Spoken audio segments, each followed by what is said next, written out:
আসসালামু আলাইকুম, কেমন আছেন আপনারা সবাই? আশা করি সবাই ভালো আছেন। আজকে আমি ৩৫ থেকে ৪০ জনের জন্য খাবার রান্না করতেছি। আজকে রান্না করব আমি চিকেন বিরিয়ানি। মানে এখানে ৮ কেজি মুরগি আছে আর হচ্ছে ৮ কেজি চাল, আর এতে আমার হয়ে যাবে। আর আজকের খাবারের আয়োজনটা করছে আমার বড় ভাসুর আর আমার বড় জা। ওনারা বাড়ি করছে, তো তারা মিস্ত্রিরা খাবে। সেই মিস্ত্রিদের জন্য আজকে আমি খাবারটা রান্না করতেছি। আমার হাতে সে রান্না করাবে। তো যাই হোক, মুরগি এখানে কেটে বেছে ধুয়ে পরিষ্কার করে রাখছে। আমাকে সব কিছু রেডি করে দিছে, আমি শুধু রান্নাটা করব।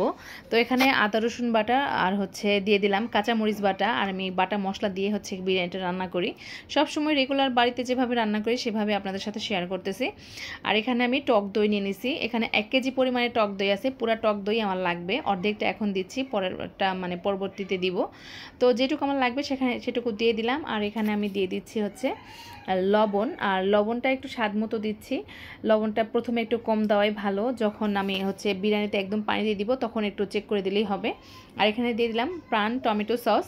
টমেটো সসটা কিন্তু বিরিয়ানিতে দিতেই হয়, আর টক দইটা খুবই প্রয়োজনীয় একটা জিনিস। আর এখানে আমি সসটা দেওয়ার পরে এখানে আমি রাঁধুনি বিরিয়ানি মশলা ব্যবহার করব। আমার রাঁধুনি বিরিয়ানি মশলাটা আমার খুবই পছন্দ বিরিয়ানি রান্না করার জন্যে। বাসায় মশলা বানিয়েও রান্না করা যায়, কিন্তু রাঁধুনি বিরিয়ানি মশলাটা হলে খুব সহজ হয় রান্না করতে। তো এখানে আমি 5 প্যাকেট ব্যবহার করছি, আর বেশি লাগবে না। সমস্ত বাটা মশলা আর বিরিয়ানি মশলাটা দিয়ে এখন আমি এটাকে খুব ভালোভাবে হাতে মাখায় নেব। একদম 10 মিনিট ধরে মাখানো লাগবে, যেন সম্পূর্ণ মশলা মাংসের ভিতরে ঢুকে যায়। আর এইভাবে আমি বিরিয়ানিটা সবসময় রান্না করি, খুবই মজা হয়। সবাই তো বলে আলহামদুলিল্লাহ ভালোই হয়।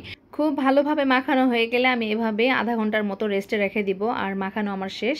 এখন এটা আধা ঘন্টার মতো রেখে দিয়ে এখন বাহিরে যাব, কারণ আজকে বিরিয়ানিটা রান্না করতে হবে বাইরে গিয়ে। গ্যাসের চুলায় তো এত বিরিয়ানি রান্না করা সম্ভব না। মুরগি 8 কেজি আবার চাল 8 কেজি, অনেকগুলো হয়ে যায়, প্রায় 16 কেজির মতো হয়ে যায়। আবার পানিও দিতে হবে। তো বাহিরে আমি ইট দিয়ে চুলা বানাই নিছি, আমার ভাসুরের ছেলে চুলাটা বানাই দিছে। আর এখানে তেল দেওয়ার পরে গরম মশলাগুলো দিয়ে দিলাম, তারপর এখানে দিছি শাহি জিরা আর পেঁয়াজ কুচি দিয়ে দিলাম। দিয়ে খুব ভালোভাবে ভাজা হয়ে আসলে আমি এখানে মাখায় রাখা মাংসগুলো দিয়ে দিব। মুরগির মাংসটা দেওয়ার পরে খুব ভালো, পানি দেওয়া যাবে না এই মুরগির মাংসতে। পানি দিলে আসলে মুরগির মাংস অনেক নরম, কষানোর সময় কিন্তু রান্না হয়ে যায়। তো বেশি পানি দিলে কিন্তু হচ্ছে পানি বের হলে মুরগির মাংসটা একদম ঘেটে ঘেটে যাবে, ভালো লাগবে না খাইতে। মাংসটা দিয়ে দেওয়ার পরে 30 মিনিট পর্যন্ত আমি রান্না করে নিলাম। আর মাংসটা ভাজতে ভাজতে খুব সুন্দর মতো কষানো হয়ে গেছে। আর কষানোর পরে আমি মাংসটা আলাদা করে ঢেলে রাখছিলাম, তারপরে আলাদা সেই পাতিলে আবার ধুয়ে চালটা ভেজে নিলাম। ভেজে নেওয়ার পরে এই তো রান্না করা মাংসটা দিয়ে দিলাম। আর এইভাবে আসলে ভিডিওটা অনেক বড় হয়ে যাইতেছিল, তাই পুরো ভিডিওটা আসলে শেয়ার করতে পারলাম না, চালটা ভাজা দেখাতে পারলাম না, আগের থেকে চাল ভেজে রাখছিলাম। তো মাংসটা দেওয়ার পরে খুব সুন্দর করে চালের সাথে মিক্স করে নিয়ে এখানে আমি ফুটন্ত গরম পানি দিয়ে দিব। আর এটাতে খুবই তাড়াতাড়ি রান্না হয়ে যাবে গরম পানিটা যদি দেওয়া হয়। ঠান্ডা পানি দিলে কিন্তু বিরিয়ানিটা সুন্দর হয় না। তো গরম পানি বিরিয়ানিতে ব্যবহার করলে বিরিয়ানিটা খুব সুন্দর ঝরঝরে হয়। আর এখানে আমি 1 কেজির মতো গরুর দুধ দিয়ে দিলাম, আর গরুর দুধ আর কাঁচামরিচ দিয়ে সুন্দরভাবে নাড়াচাড়া করে ঢাকনা দিয়ে ঢেকে দিব একদম 30 মিনিট পর্যন্ত। একটা বলক চলে আসলে একদম দমে রেখে দিব। আর এই তো উপরে কয়লা টয়লা দিয়ে রেখে দিয়েছিলাম। এখন বিরিয়ানিটা খোলার পালা, দেখেন একদম খুব সুন্দর পারফেক্টভাবে বিরিয়ানিটা ফুটছে এবং ঝরঝরে হয়েছে খুব সুন্দর।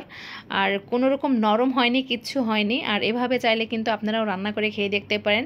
খুবই মজা হয়েছিল বিরিয়ানিটা, সবাই বলছে, সবাই খাইছি আমরা পেট ভরে। তো যাই হোক, আজকের ভিডিওটা কেমন লাগলো অবশ্যই কমেন্টে জানাবেন। সবাই ভালো থাকবেন, সুস্থ থাকবেন। আজ এ পর্যন্তই। ভিডিওটা ভালো লাগলে বন্ধুদের সাথে শেয়ার করতে পারেন। চাইলে আমার ইউটিউব চ্যানেলটাকে সাবস্ক্রাইব করে রাখতে পারেন, ফেসবুক পেজটাকেও ফলো দিয়ে রাখতে পারেন। তো সবাই ভালো থাকবেন, আল্লাহ হাফেজ।